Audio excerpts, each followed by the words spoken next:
باري تيوب يقوم بدراما معاقة مجددا بعد أن مات محتواه بشكل كامل. ومن هو الشخص الذي قام بالدراما عليه؟ أجل، من غير كويلي. كويلي الذي يقوم بمحتوى مزيف كما يقول باري، وهو الحكايات الغير حقيقية، وغالبا ما يأتي بأمر سياسي ولا يتكلم عنه بشكل صحيح، يعني يقوم بإضافة بعض البهارات من عنده.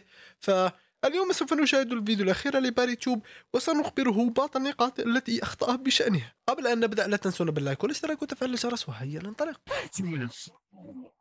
اليوم دي الخاص عندي كله كويلي يتكلم عنك، كويلي يتكلم عنك. سألت نفسي ليش؟ الموضوع عدى عليه سنتين ما حد صار يهتم للموضوع ده، ايش بيخليه يتكلم عني؟ انا ايش سويت؟ محمد. والنعم والله، بس ما بناديك محمد، بناديك كويلي. تمام، ده اسم الشهرة. اعرف 27 محمد واعرف كويلي واحد بس. صراحة هنا أبدع باري، كيف أنه قد ناداه بكويلي بدلا من محمد، لأن هذا اسم الشهرة. والله أعجبتني هذه الحركة التي قام بها باري تيوب. أحسنت. 95. اكبر مني؟ لا مستحيل. تخيل. اوكي. مواليد 95، يعني السنه هذه دخلت شهر 29 كم؟ سنه. دعم كويلي اكبر مني بكم سنة. كذا يزيد الاحترام، فاهم كيف؟ اول شيء زملاء عمل، ثاني شيء اكبر مني عمرا، ثالث شيء واضح انسان محترم لبق في الكلام. ده ما يغلط علي بحطه على عيني وراسي، اذا غلط هنا بتفلت. لا صارت صدق. لا هنا لا، المفروض ما يتفلت باري، هنا المفروض ينصح، ينهى عن المنكر فقط يا رجل. لم يكن يحتاج لأن يقوم بكل هذه التعويقات. هم بعد وقفت فتره، تقريبا نقول يمكن شهر. رجعت راجعتي بالمقطع المحذوف اللي هو دكتور باوتشي، وبيوم واحد انحذف الفيديو. طلع هاشتاج الاول مقطع كويلي اللي هو المتابعين سووه، لان قالوا ان الكلام اللي قاله كويلي صح، فشي ما يبون نسمع الكلام اللي قاله. لا لا لا لا لا, لا. بدأوا هني يطلعوا لك الاشخاص اللي شنو ترند. خلينا نتكلم شنو ترند، خلني نتكلم. ها كولولو طالع في قناتي، المقاطع اللي انا اتكلم فيها عن نفسي تجيب مشاهدات اكثر من كل المقاطع الثانيه. تتوقع بدور ترند منك؟ انا لاني مطلع وجهي وانزل مره في الشهر ولا مره كل 4 شهور بالقوه، اتفاعل في حساباتي في السوشيال ميديا، وبعد ذا كله اشهر منك.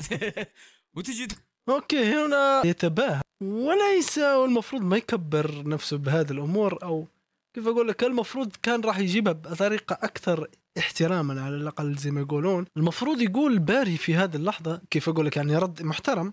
المفروض يقول أنه حتى لو ما تكلمت عن الترند بجيب مشاهدات أكثر من الترند، وبس يقفل السالفة. بس يقعد يقارن، وأنا أجيب مشاهدات وأنت أقل مني وأنت أسوأ مني. ما هذه الحركة ما عجبتني منه، بس أشوف إنه مرة غلط إنه سواها. فيا تقول شنو ترند، خلني اتكلم.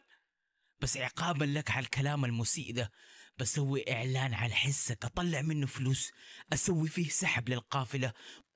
هذا إذلال يا رجل، لماذا تذله؟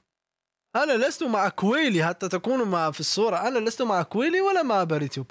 إذا أخطأ واحد منهما سوف أقول أنه مخطئ، لكن ما يفعله الآن باري خطأ، بما أنه يقوم باستفزازه أو استبزازه من بضع جمل ذكرت من كويلي، زي ما يقولون أنه تفلت بالكلام، صار يحكي كلام المفروض هو فتنة. هو فتنة، أنا ما راح أختلف إنه بالفعل الكلام اللي قاعد يقولها كويلي فتنة، قاعد يفتن الحين، قاعد يشعل الشرارة القديمة. فكلاهما مخطئ في هذه الحالة، كلاهما مخطئين.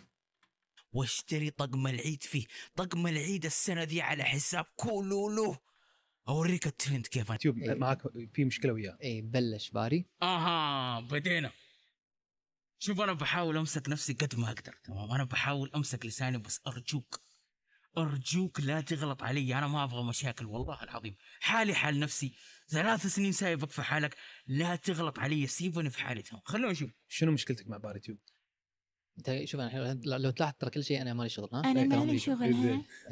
تكلم عن موضوع اللي انا كنت حاط صوره، قلت اول مره يجيني تحذير، يعني تحذير من اليوتيوب، شيء كنت كاتب كلام جينا تحذير شيء، كان يقول يعني شوف حتى لما جاك تحذير من اليوتيوب حطيت انه مؤامره عليك بتويتر على قلق كذي. زين، قلت ما له شغل مؤامره، يعني موضوع. شوف أنا ما بقول كذاب، تمام؟ خلاص صرت أرقب من كذا بشوية، وإحنا في شهر فضيل. بقول إنك لم تتحرى الصدق، تمام؟ ما صدقت في الكلام ذا يا كويلي. المذيع عسل والله العظيم، حرام ما تصدق معاه في الكلام. خليني أذكرك، انت كتبت في التغريدة بالضبط اول مرة تصير معايا من بدايتي في اليوتيوب 2016. انا مصعوق من التحذير، نوجه لك تحذير لانها المرة الاولى، وكلمة المرة مكتوبة غلط اصلا، ما قد شفت احد يغلط في كلمة المرة، بس ما علينا. لا تبحث عن الزلات يا باري، هذه أخطاء إملائية كلنا نفعلها. لا تجعلني أبحث عن أخطائك الإملائية لأنها فضائح في كل مكان، لكن أنا أقوم بتغاضي العيوب، أستركها يا رجل. اسمر ولا حسيت أنا شخصنها شوي وياك؟ في اسلوب اهانه شوي كان. شوف هذه ثاني مرة، ما بقول انك كذاب تمام، بقول انك لم تتحرى الصدق، فاهم كيف؟ عادة ثالثة ثابتة. هذا ردي عليك. فين الإهانة بالضبط؟ قلت يا ابويا بدون دراما يرحم امك، اول مقطع ينحذف لك من اليوتيوب يعطوك تحذير ويكتب نفس هذا الكلام للجميع. هذا التحذير اللي يجيك قبل الاسترايك. اي شخص يقول كلام مهبول زي اللي انت قلته اكيد بينحذف مقطعه. الماسونيه والكائنات الفضائيه ما لهم صلاح اليوم. هدي لي نفسك شويه. اوكي انت فضحت نفسك يا باري.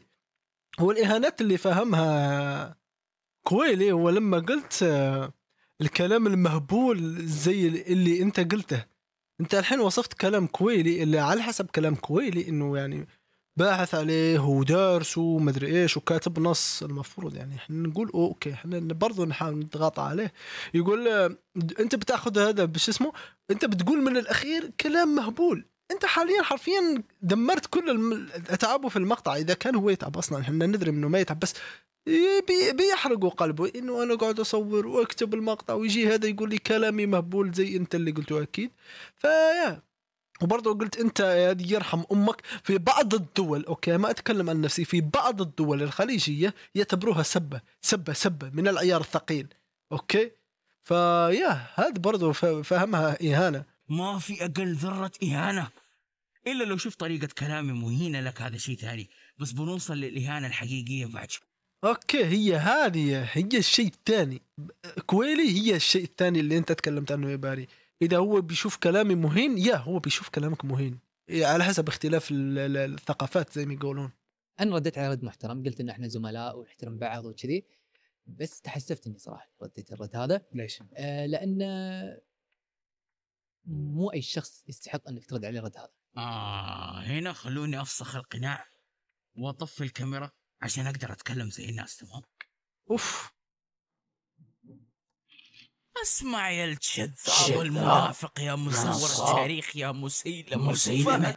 لقد اتهمه بالنفاق. لا حول. انا هذه اللقطه ما عجبتني. بعد ما رديت عليك ما المفروض ما يتهموا بالنفاق. انا سمعت نفاق بين هذا النصاب والشذاب. اسمع يا الكذاب والمنافق يا مزور التاريخ يا المنافق ومزور التاريخ. هو فين النفاق؟ الموضوع هو ما هو لما هو انت تتهم واحد بالنفاق فانت حرفيا اشبه وكانك اتهمته بالكفر. اشبه مو اتهمته بالكفر بس. لا مو لازم توزن كلام كباري. انا احسك ما قاعد توزن اي كلام، قاعد بس تهبد. فانت حرفيا قاعد تجيب العيد في نفسك.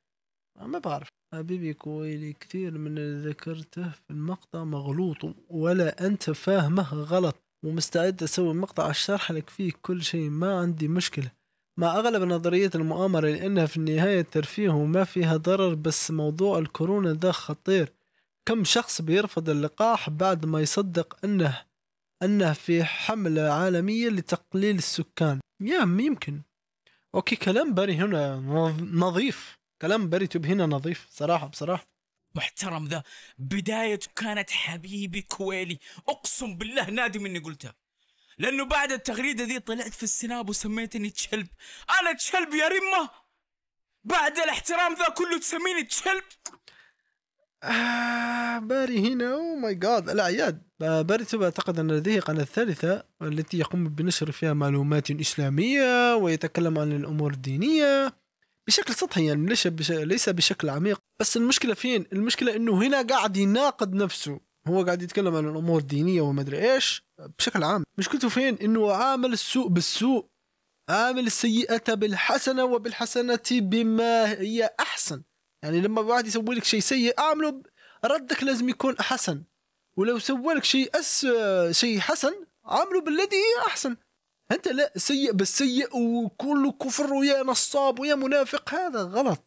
غلط مرة. وبعدها انت استمريت سنة كاملة كل فترة ترمي تغريدة بلفة وانا ساحب عليك لاني عارفك ما بتتحمل لو انفلت عليك. هنا شوف، هنا انقلب السحر ولا الساحر. زمان باريتيوب كان دائما، زمان نتكلم زمان مرة 2016 2018، كان لما يتنمر على واحد في فيديو من فيديوهاته بيقعد يغزل فيه مو كلها 5 ولا 6 مقاطع قدام كلها فيها قصف للشخص اللي قصفه بالمقطع الأول. فهذا الشيء كان راح يسويه باري في كويلي، وزي ما قال انه كنسل. بس هو لما صار له نفس الاشي ما قدر يتحمل، او قدر يتحمل يعني فترة، بس لما قالها بالفيديو يعني طلع بمقابلة وشوه سمعته امام الناس، هنا مرة عصب. فيا المرة القادمة قابل السيئة بالحسنة وكن مطيعا. صار قاعد يكونون جمهور كاره. يعني جروبات صار يدشون يسبونك. اوكي. زي اتوقع الجمهور هذا من بعد سالفة باريتيوب مشكلتك معه يعني من صوبه. هو مو بس باريتيوب، كذا يوتيوبرز فوق 9 كل واحد عنده 1.5 مليون وطالع، كلهم بنفس الطريقة يتحجون. زي ليش الشخص اللي معاك يعني ايش دعوة؟ ولا بس ترند يبون يعني واحدة يمشون وياه، يا ان ترند حابين يصدون الترند يا ان الموضوع في احد موجههم.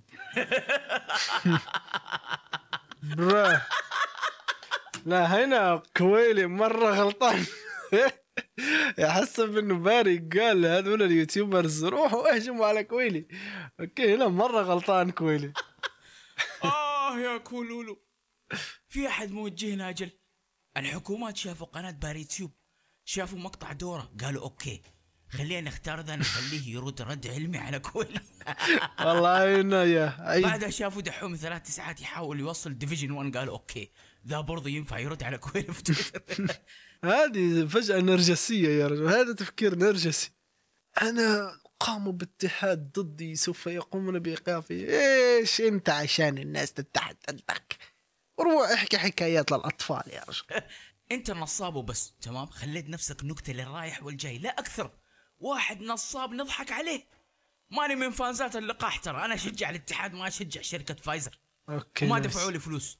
كل اللي كنت أبغاه منك تجيب دليل حقيقي واحد بس، وقلت لك في المقطع هذا قبل 2.5 سنين جيب دليل حقيقي واحد بس، وانا اول واحد يوقف معك ضد اللقاح، اول واحد. اما تقعد تجيب شيء من كيسك الكلام ده ما بيمشي عندي. ويا ليت شيء من الكيس كذب بشكل غبي، تضحك على الناس بشكل غبي وبزياده عن اللزوم، مستغل انه متابعينك الصغار ما بيدققوا في شيء. فيشوفون الناس انه مثلا كويلي يسوي مشاكل. اي انه مشكلتي، بس انا مو مشكلتي ابدا يا شيخ. اعطوه كذاب، اعطوه كذاب مره ثانيه، كذاب نصاب مسيلمه. لا العظيم انه مشاكل كويلي اكثر بكثير من مشاكلي. ارجعوا لقناتي وشوفوا انا متمشكل مع مين، ما بتلقوا الا كويلي، ولا حد يقول لك يا بابا من الحاجات الغبيه دي. مشكلتي الوحيده في اليوتيوب من يوم ما بديت، الباقي كله مسح. والله كويلي حرفيا قاعد يجيب العيد بنفسه، حرفيا اتفق مع باري في هذه النقطه.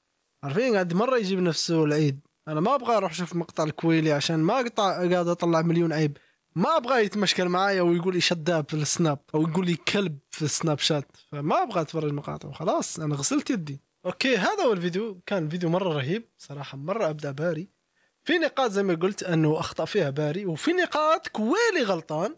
فأتمنى الهداية للكل، وأتمنى أصلا ما ينزل باريتيوب أغنية عنه، لأنه في النهاية الأغاني حرام. أتكلم عن الموسيقى، إذا كانت الكلمات طيبة فيا أنا ضد أصلا فكرة الديستراكات. الأغاني حرام، الموسيقى حرام، فهو راح يسوي شيء مرة دبل حرام. فأتمنى الهداية لهم، أتمنى الهداية للكل. اللهم اهدنا، اللهم فرج همنا، اللهم لا تنسوا بدعائكم لإخواننا في فلسطين، اللهم قويهم، اللهم انصرهم، اللهم فرج أسرهم. وهاي هنا وصلنا لنهاية الفيديو. لا تنسوا اللايك والاشتراك ونشر الفيديو في السوشيال ميديا حتى يعم الفائدة للجميع، ودمتم في رعاية الله.